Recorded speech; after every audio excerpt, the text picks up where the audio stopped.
thanks to all of you for having me today. And I appreciated Jeff's hat as a first-generation American of mom and dad who were born in Belfast, Northern Ireland. I wish everybody a happy St. Patrick's Day. Next slide.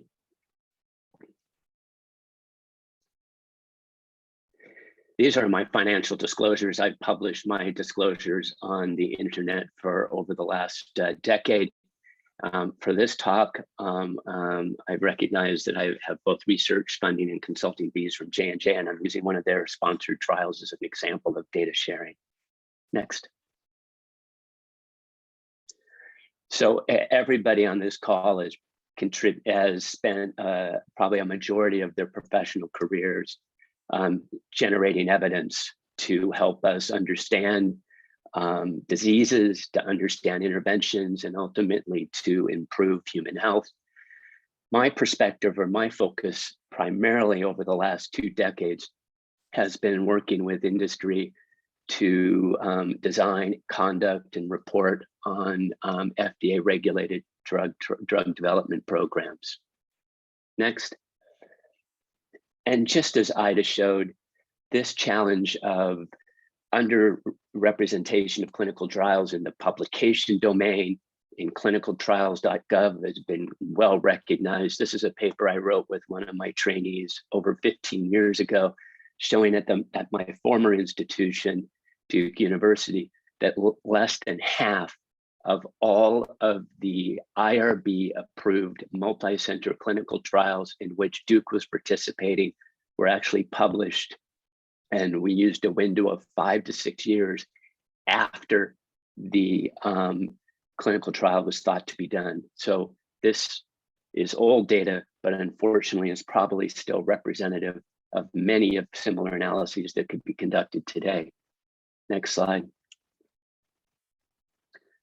So as all of you are aware, there's been a variety of reports, publications, ideas to address this particular issue in data sharing, and there was a set of manuscripts that came out in the New England Journal a few years ago from a variety of different groups, including a U.S. senator, a cardiovascular group of key stakeholders from academia called Access CB, of which I was a participant, the Yale Open Data Access Project, Yoda, that Harlan Krumholtz and others have led, had a paper, and then obviously a consortium of other academic groups, as well as editors in many of the key journals. And here it identified some of the challenges of data sharing, but also the incredible opportunities. Next. And from my perspective as a clinical trialist, both with NIH funding and industry funding, and again, I'm going to focus on the perspective of industry funding, there's obviously a number of important pros. Ida has gone through many of these. I think of this from 3 key perspectives. What are the pros and cons for the scientists, for the participants, and for society at large? And in the scientific group, I consider all the key stakeholders. That's the academicians, it is the industry sponsors, it's the government scientists, the FDA scientists, and other key groups. Obviously, we want to do this to accelerate discovery and better understand the risks and benefits of interventions that have been studied in the delivery of care to improve, not hurt, human health. And as I just pointed out, there's a number of key issues for participants. I think, and there are data to suggest that participants join clinical research from a very altruistic point of view, and they genuinely want to increase contribution to knowledge in the scientific domain. And then obviously from a scientific perspective, we want to broaden knowledge to improve clinical care delivery and human health. And from next slide, from a cons perspective, again, Ida has hit on some of these already, so I will keep my comments quite brief. We have to be careful that we're not undermining the incentives, both from the industry as well as the academic side, to want to invest in data sharing and thinking through the important issues. Obviously, privacy and loss of confidentiality is really important with participants because we need to continue not erode further the trust that that patients and citizens have in the clinical research process that we all know has been undermined repeatedly over the years. We need to continue to build on that, not harm it. And then obviously from a societal perspective, we have to be exquisitely careful that analyses that are done on open data sources don't under or overestimate the risks and benefits of therapies because of poorly done secondary analyses on the data that's been posted. Next slide. I just want to share with you an example that I'm proud of that shows that I think we can do this. It takes an investment, but it can be done. This was a trial called CREDENCE that was sponsored by Janssen. Next slide. It was evaluating the drug canagliflozin, which is an agent that treats diabetes, to try and improve kidney outcomes. And it was the first trial in 20 years that actually showed an improvement and led to further regulatory, led to expansion of the regulatory label for the drug in patients with diabetes. I had the great honor of being a co-PI for the international effort. Next slide. We had a strong contingent of people from Stanford who were involved in this: Tara Chang, Glenn Chertow from nephrology, and Sun Kim from endocrinology. There were some important things that we thought carefully about before we actually started the trial. Getting to Jeff's point, 3 things in particular that I think are germane to this conversation and look forward to the discussion on it. Number 1, in the contract that we signed with Janssen to do this work, we had the clear right to publish the data regardless of the results and to have access to all of the data in the academic environment. Number 2, we had a clear plan for publications and support from the sponsor ahead of time for a series of publications beyond the primary analyses. And then number 3, we had a clear plan to share the data in an open source platform. Next slide. And this is obviously the primary paper. And since that time, given the crucial and critical nature of dissemination in the results, it was driven by the academic leadership.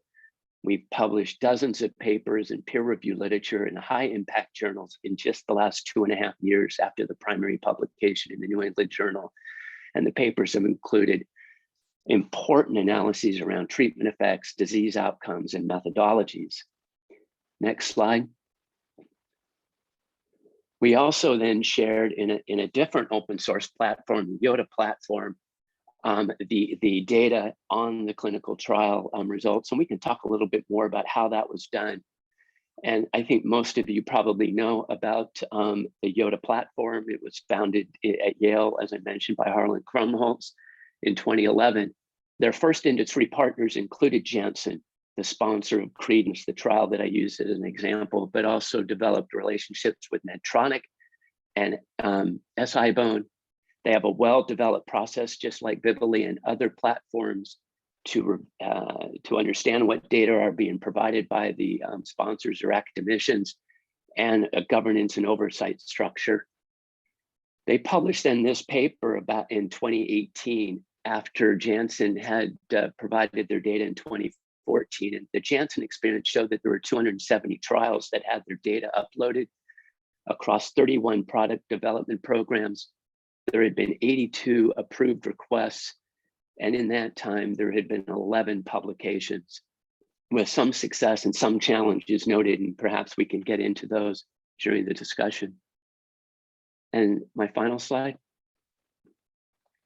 And so in terms of data sharing, my perspectives are that it's incredibly valuable.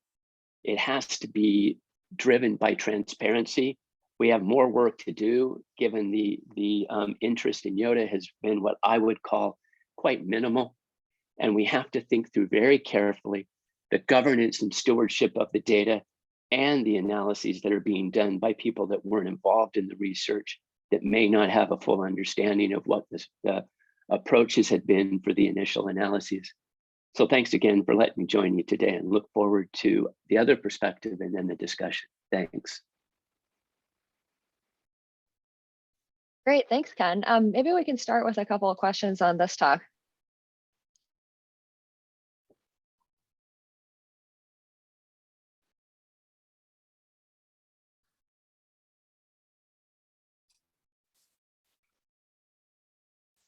Russ has a question.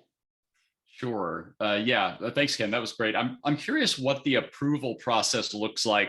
So you noted the number of approved requests. So what does that process look like, and how many were not approved?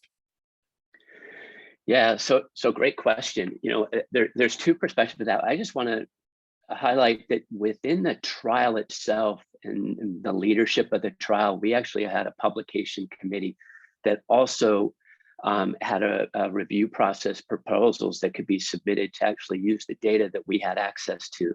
So that's one part of it. And that's the papers that I suggested in the last 2.5 years. We'd had dozens of papers. In that, we had actually a proposal template. Investigators or even people not involved in the trial could submit a proposal, and we would review it in a committee that had representation from the academic leadership as well as the sponsor. We approved probably about 85% of those requests.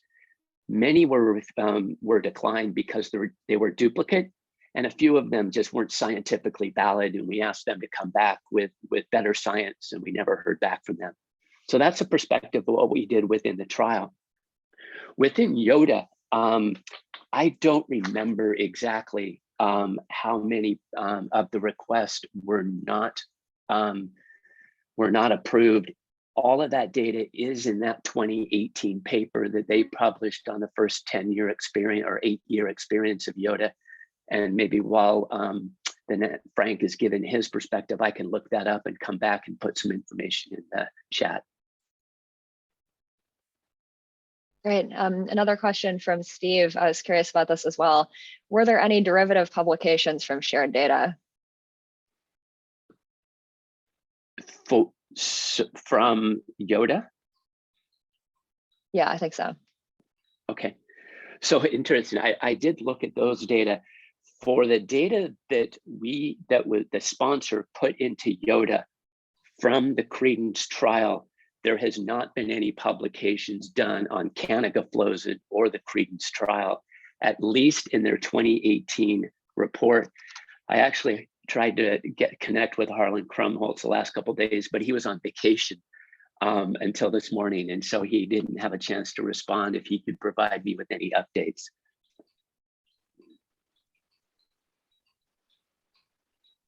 So maybe one more question from Michelle this time. Why do you think some companies are easier to convince to share data than others? What do you see internally in terms of who leads and what motivates them? So sorry, I didn't catch the first part of the question. Yeah. Why do you think some companies are easier to convince to share data than others? What do you see internally in terms of who leads and what motivates them? That is a great question. And I don't know. I have had companies like Janssen who were very open to doing this, with some reservation, of course, and we're going to get into this, right? Because they want to be very careful to protect their brand. Now I'm speaking for the company. And I want to be careful that that science that's done from open source data is as rigorous as the science we do, so people aren't out there refuting or contradicting observations that we have found and done in what we would think was all of the data done in an appropriate way through an academic and peer review process. And so I see Jeff has his hand. I don't know if he wants to weigh in on that comment or maybe wait till he's given his, because he'll probably see a lot more. He interacts with a lot more industry or trying to publish papers in his journal than I do in my small world or ecosystem of my engagement with industry. So sorry, I can't provide more of a perspective. So first, I think it's important to get the language correct. What had been my journal, it's not my job anymore. I'm actually running a new journal, which we call NEJM Evidence, which is taking both early and late stage stuff So I think I'm getting at the question of the trials that didn't get published. And I don't know if there's any way to find this out, but trials don't get published. And I participated in a lot of them in my former life where they just didn't work. The trials failed technically. The endpoints that we chose turned out to be bad endpoints. Like, if we're going to do an event-driven trial and we're into it a couple of years and there are 2 events, it was a bad choice. And even though we went through all this stuff and spent money, it turned out that it just didn't work. Other technical reasons for failure was that randomization was so far off that you couldn't even get around to correcting. And that occasionally happens. And then the answers that you get, let's say the trial went all right, okay, but the answer is not informative.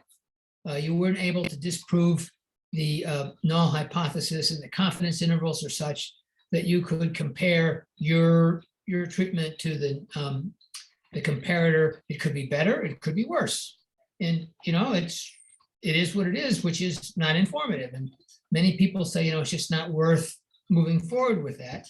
And finally, even if it was, somebody said, well, it's not informative, but I want to write it anyhow. When there's very little support from the NIH for that, there's almost no support from pharma for that. And so that a lot of the trials that don't get published because the data themselves don't tell us enough to make things move forward. So in your study, do you have any way of understanding whether that's the case? So from the study we did in early 2000s, we did have some characteristics of the study from the IRB platform. And, it was interesting. Multi-center trials were more likely to be published than investigator-initiated trials, primarily, you would assume, from the lack of funding. NIH studies were almost as likely to be published as the industry-sponsored trials. The sample size of the trials, and I think this gets to a little bit of what you're talking about, Jeff, the smaller the sample size, the less likely it was to be published. So those are some of the characteristics of the trials. But I'll push back just a little bit. Is that I think that if you design a human experiment and you ask a human being to participate in that experiment, and that experiment fails for whatever reason, including your own poorly designed study, your own poor methods, your challenge of recruitment, whether or not it's your doing or something else is doing, I still think there's a moral and ethical obligation to publish those results, to share your findings with society so that other people don't repeat the same mistake you do. And as you know, there's several journals that will actually publish negative trials. There's many that will prioritize positive trials, but there are journals that will publish these negative, quote, negative studies that you can still learn awful lot from. So I just answered that. And in my 19 plus years at the NEJM, a third of the clinical trials that we published were in fact negative trials. They can be informative. Yep. Some can't be informative, like the ones that actually come out where the confidence intervals are so wide you can't say much. And those, I agree, should be published. They don't get published in high profile journals for a good reason, is that everything went the way you wanted and the drug just didn't, or the intervention didn't work the way you'd hoped. And so that one of the things that would be interesting would be to see if there was in fact a repository for such journals. And getting back to one of the things that Ida mentioned for point 4, if you work really hard and it had a hypothesis that made sense, and you do a study and it turns out to be non-directive, do you get any clinical credit? You get any academic credit for that? I've sat on enough promotions committee, at least at Harvard, to tell you that you don't. And that's, to me, it's one of the things that's really wrong with our system. But I'm not in the position to know how to fix that. But we've all sat on those committees, and we say, that this was not a very informative thing, and that's the way it is. So to some extent, it mirrors, I'd say, the life of investigation. So you can't say that it's bad. And I agree that people put themselves at risk. In fact, when people ask, what's the most precious resource in clinical trials? In any clinical trials, they'll tell you in a heartbeat, it's recruitment, getting patients to agree to be in a clinical trial, to put themselves at risk. And that needs to be rewarded. It's hard even for the patients to understand why things didn't work out. Either the intervention wasn't as strong as you'd hoped, or it turned out that your outcomes that you chose just didn't happen. Sometimes it's because of ecological changes. Sometimes it's for other reasons. So Jeff, I'm sorry to jump in here, but